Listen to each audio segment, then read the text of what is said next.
Welcome to this lecture series in linear algebra. We are starting a new module in which we will discuss linear maps.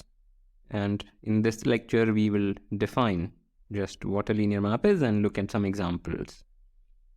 So we need to be familiar with or very clear about the concepts discussed in the first module. These are the topics that we discussed in first module, and we need to know everything properly. Let me not get into the details of any of these and continue directly. So, what is a linear map? So first of all, when we say a vector space, we will always mean a finite dimensional vector space, despite the fact that a lot of what we will say will also apply to non-finite dimensional vector spaces, but I don't see any point discussing those. So unless otherwise mentioned, we will always assume that vector space means a finite dimensional vector space. Alright, so now fix two vector spaces V and W over a field F. Then a linear map or a linear transformation, just two different terminologies meaning the same thing, from the vector space V to the vector space W is a map from V to W such that two things happen. First is that T of x plus y is tx plus ty. So when I write tx, I mean t of x. Okay, let me write t of x. T of x plus t of y. It looks very, very ugly. No, it looks ugly. So I will write tx plus ty for all x and y in the domain. And t alpha x is alpha tx for all x in the domain and alpha in the base field. So a linear map is a map which respects the addition operation. So it kind of distributes over the addition, and it respects the scaling operation. That's all. So that's a linear map. As of now, it is not clear why one should define such a thing, but as we learn more and more mathematics, we see that there is a general notion of morphisms. Whenever you have a collection of objects, like in our example, vector spaces, there is also traffic between the objects. So you can think of objects as cities and these morphisms as traffics. This is the traffic. This is what lets you go from one vector space to another, sort of. Think of it that way, and this is a central theme in mathematics. All right, so that is a linear map, and yeah, let's continue. So this is a notation. The set of all the linear maps from V to W is denoted by this notation HOM V comma W. Just a matter of notation. HOM stands for homomorphism, but we don't need to know that. All right, and once you have V equals W, we write end V instead of HOM VV. This is perfectly fine. One can write this, but we will write end V, and this is read as endomorphisms. So endo meaning self, and morphism is basically a map, self map, but in the context of vector spaces. So all linear maps from V to V, not just any map from V to V, but linear maps from V to V. So just some pieces of notation. In textbooks, you may not necessarily see this notation. Like in Axeler's book, I think he uses LV comma W. That's okay. I think I will stick to these ones. Okay. So let's move on and discuss examples. Most important thing, examples. So define this map from R2 to R2 as the map which sends this coordinate pair to this coordinate pair. So note that this fixes that guy, and it doesn't fix this guy. All right. So since it fixes that guy, it also fixes any scale of that guy. So entirety of the x-axis remains fixed. So let's see what is the image of R2 under T. So the entirety of x-axis will remain fixed. And let us say this is the origin. Origin will obviously go to origin. Maybe I should mention that. So if you have a linear map, it will take origin to origin. I mean, it will take the 0 vector to the 0 vector. So note T of 0 is 0. Why is that? The reason is T0 plus 0 is T0 plus T0, but 0 plus 0 is 0, so we get T0 is equal to T0 plus T0, and that implies T0 is 0. So any linear map will always fix, or well, I shouldn't say fix, it will always take the 0 vector to the 0 vector. Okay, so origin goes to origin and everything here gets fixed. That's okay. What about that guy? What about the vertical line? Well, this particular point, which is 0, 1, that thing moves to 1, 1. So 0, 1 moves to 1, 1, and you will see that this entire vertical line will be tilted. So just convince yourself that the vertical line, the y-axis basically starts looking like that. And further, if you compute what is the image of that guy, the image of that guy is now this. It is a shift of the y-axis and so on. So this is how the linear map changes the shape of your domain space. Unfortunately, there are too many lines to draw. Maybe I will copy paste. Oops. So, I mean, you get the idea, right? Let me not draw everything. So these lines will be tilted like that. So what we see is that the linear map in this case shears the space. It is stretching the space in some way. So just to get a feel for what a linear map does. Okay. More examples. Define a map from R3 to R2. Of course, the two spaces can be different. So define the map this way and check that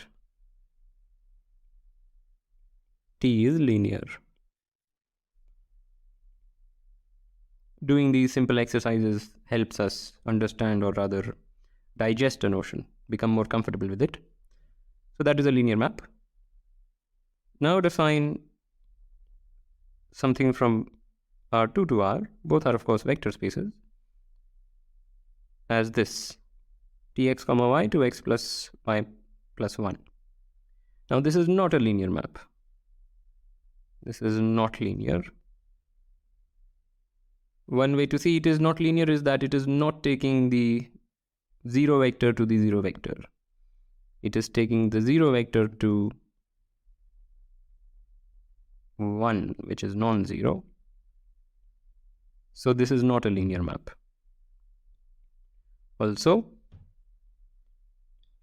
consider this example, R2 to R, which takes x, y to this guy.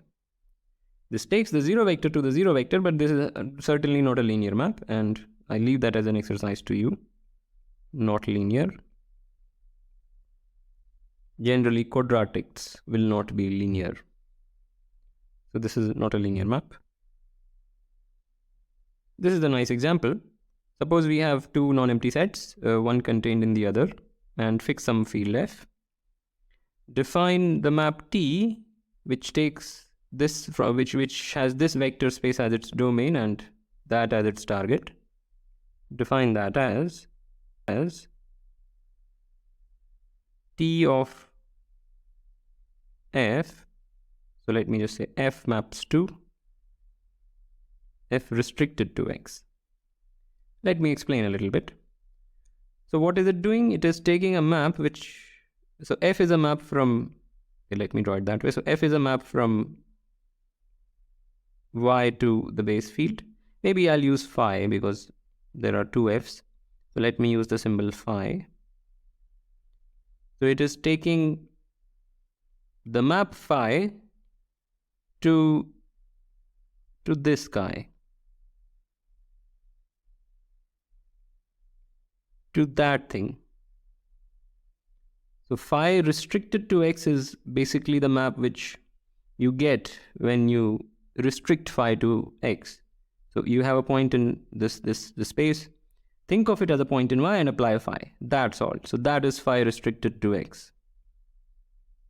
So you take this guy to that guy. That's what I mean here. And T is a linear map. So T is linear. This is very easy. Let me just maybe try to write down the steps for summation. So T phi plus psi is by definition phi plus psi restricted to x. But when you feed something from capital X, this by definition is this, which is by definition of addition of two maps is that, which is phi restricted to x fed x and psi restricted to x fed x, which is T of phi of x plus T of psi of x, which is T phi plus T psi of x. So T of phi plus psi, this is T of phi plus psi. If you feed x to it, is same as feeding x to this guy, and therefore this is actually equal to phi restricted to x plus psi restricted to x. This is something trivial. I'm just writing it out in full detail to confuse you. So this is a linear map. Restriction is a linear map. This is the restriction map, nothing more. This is the restriction map from this space to that space is a linear map. That's all that we are saying. All right. Okay, this is a nice example. U be a subspace of a vector space V. Define the map T as, this will look funny, Tx is equal to x for all x in U. So once you have x in U, this is also a member of V, so it is legitimate to just pick a member here and send it to itself. Okay, and this is a linear map. So T is linear. Just check that it is linear, and if you think about it, it is nothing but the inclusion map. So whenever we have two sets, let's say A contained in B, we have the inclusion map from A to B, which just takes little a to A for all A in the space, in the set A. So that's a purely set theoretic thing, and this T is nothing but the inclusion map. So the inclusion maps are linear. If your domain is a subspace of the parent space, then inclusion maps are linear. That's all this is saying. And take this as a simple exercise if it is not immediately clear. Okay, the second one is also very important. I mean, it's the fifth one in our chronology. So this time we have three vector spaces, U, V, and W, over some common base field F. So all three of them are vector spaces over some common base field. And we have two linear maps, one from U to V, the other from V to W. So then we can compose them as we discussed as I have discussed in Kickstart on functions. You can look at that playlist. There is this notion of composition. So first you apply, maybe I'll use a different color. So first you apply T, then you apply S. So this map is called the composition of S and T and denoted that way. Right? You start with U, you hit it with T, and then hit that with S. That thing is denoted, that composite operation is denoted this way. And the thing is that this guy is also linear. So let me just check the addition one. So how do you check that? S composed with T of x plus y is by definition S of T of x plus y, but T is linear, so this is S of tx plus ty. But S is also linear, so this is S of t of x plus S of t of y, which is S composed with t of x, S composed with t of y, and that's it. So this checks that the composite respects the addition, similarly scaling, and therefore the composite of two linear maps is a linear map, of course, when you can compose them. Not any two linear maps are composable. They are composable if the target of one is the domain of the other. So the composite of any two linear maps is again a linear map, and that's a very nice fact.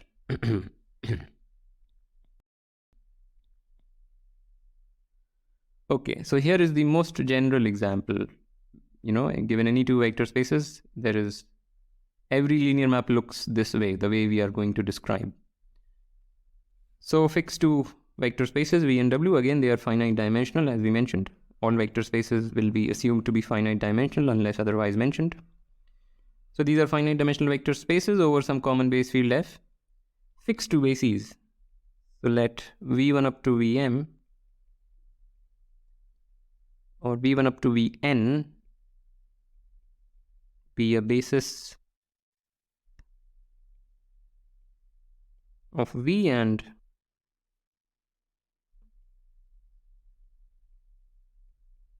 fix a basis for W. Once we have fixed these bases, here is what we want to say. There is a unique linear map. Sorry about that. Okay. So this is a basis of V, but this is just some list of some vectors. Sorry about that. So fix some n vectors, W1 up to Wn be any vectors in W.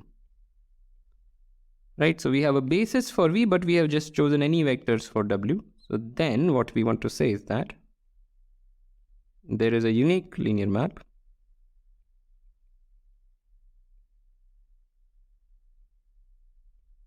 from V to W such that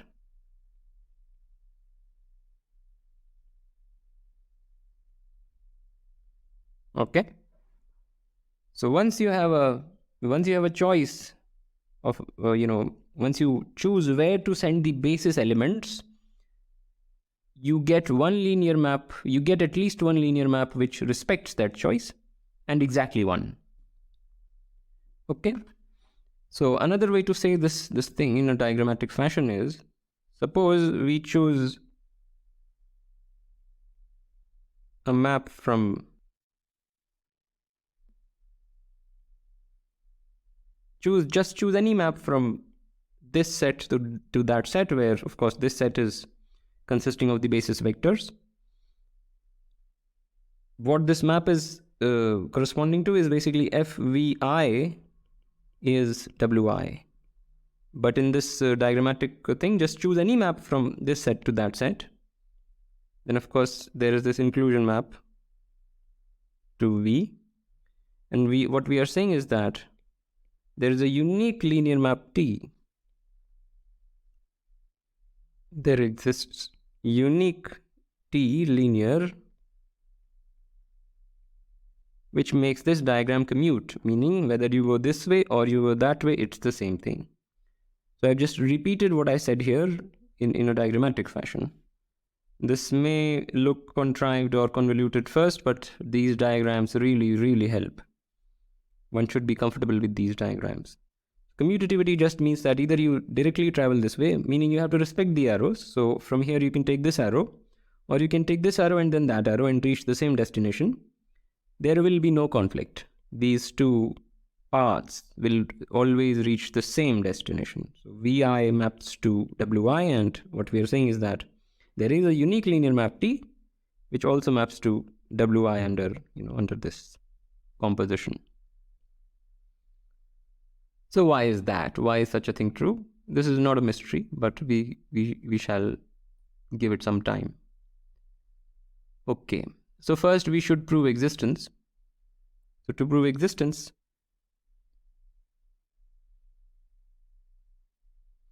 will be by construction. So just define T from V to W as by declaring T of alpha 1 V1, this being equal to, or I should say via, this is equal to alpha 1 W1 plus alpha n Wn for all scalars. Okay, so this is our recipe. This is how we define the map, but there is a problem. I mean, there is no problem, but one should note that we need to show the well-definedness of this map. Now, since v1 up to vn is a basis, for any vector v, there exist unique scalars alpha 1 up to alpha n such that this is equal to v. And now, basically, we are choosing a representation of v in terms of the chosen basis. And using that representation, we are defining our map. So I just wanted to make that very, very clear that once you, what you want to do is for each vector v, you want to decide what is T of v. So once you pick a vector v, first you find out the unique scalars alpha 1 up to alpha n such that this linear combination is equal to v. There exists such a unique linear combination only because this was a basis, not just some spanning set. And now once you have this representation, using that representation, you define the image of what this is.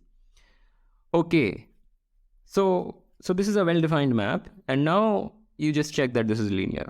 That is like a very, very easy thing. Check that T is linear. And clearly, what is T of V1?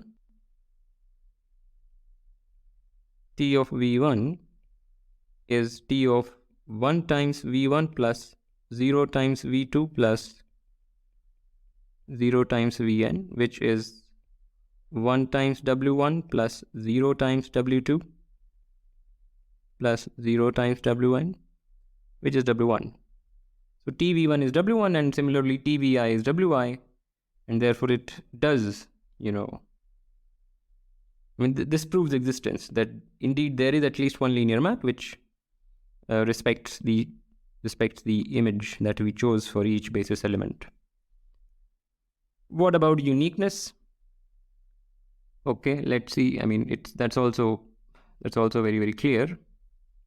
Basically, if you've already decided what V1 is going to, there is only one choice. If V1 is mapped to W1 and V2 is mapped to W2 and Vn is mapped to Wn, and if T is linear, we are forced that this better map to that. Because, again, this is something that perhaps I should have said, but if you have a linear map, okay, maybe I'll make a box here.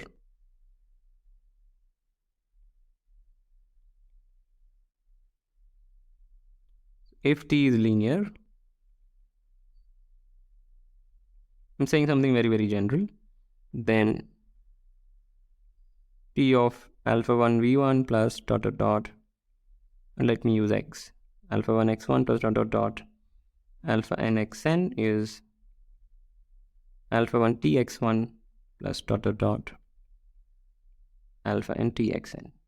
This is for all vectors x1 up to xn in the domain and alpha 1 up to alpha n in the field. So this is just induction. If n were equal to 2, then this is true by the definition of a linear map, but you just induct and that same thing is true for any n. So what I'm saying is, this was anyway forced. If you want a linear map which sends v1 up to v1 to w1 ... vn to wn, then this was anyway forced. So there is only one linear map with that property. So stay on this for as long as needed to get comfortable with it. This is very important. All right. So now we will look at the notion of linear isomorphism. Okay, so let V and W be vector spaces over a field F. A linear isomorphism from V to W is is a linear map T from V to W such that there is a linear map in the opposite direction satisfying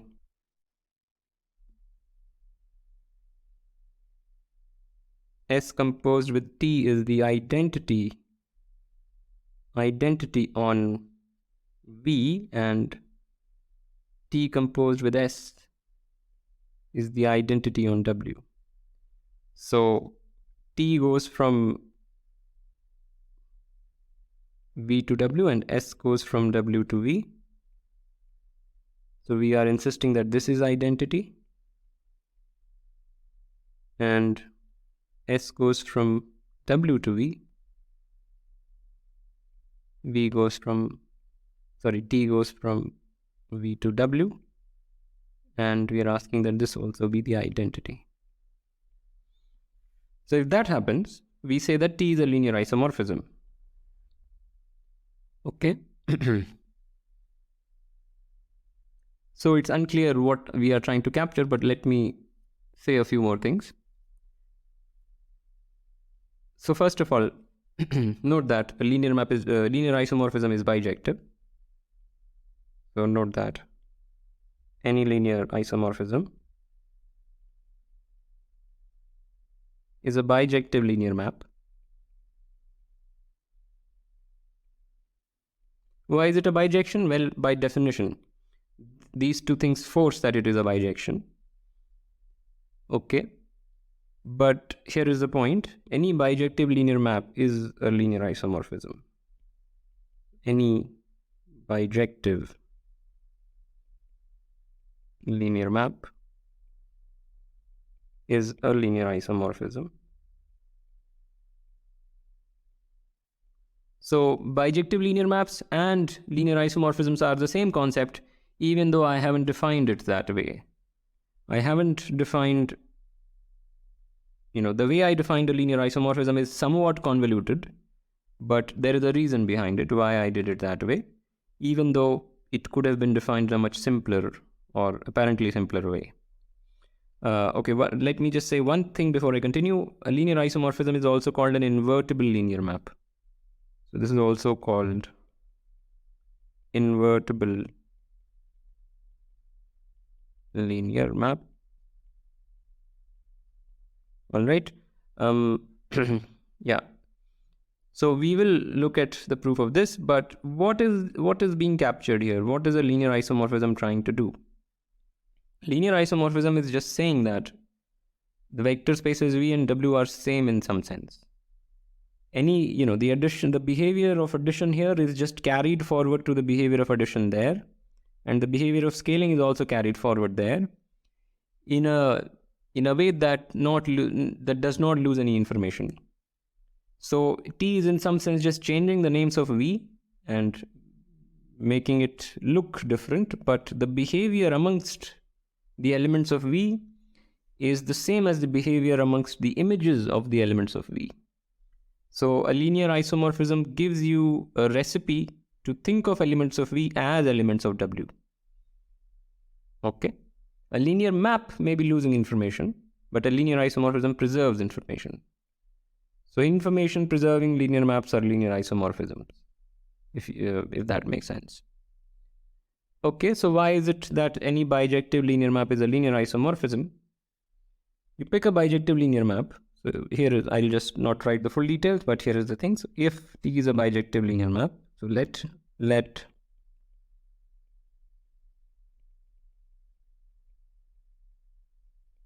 okay, and we want to show that it is a linear isomorphism. Just define S as the inverse of T. Okay. So then we will show that S is linear. All right. So we want to show that S is linear. So let W1 and W2 I will just check the addition property. Want to show that.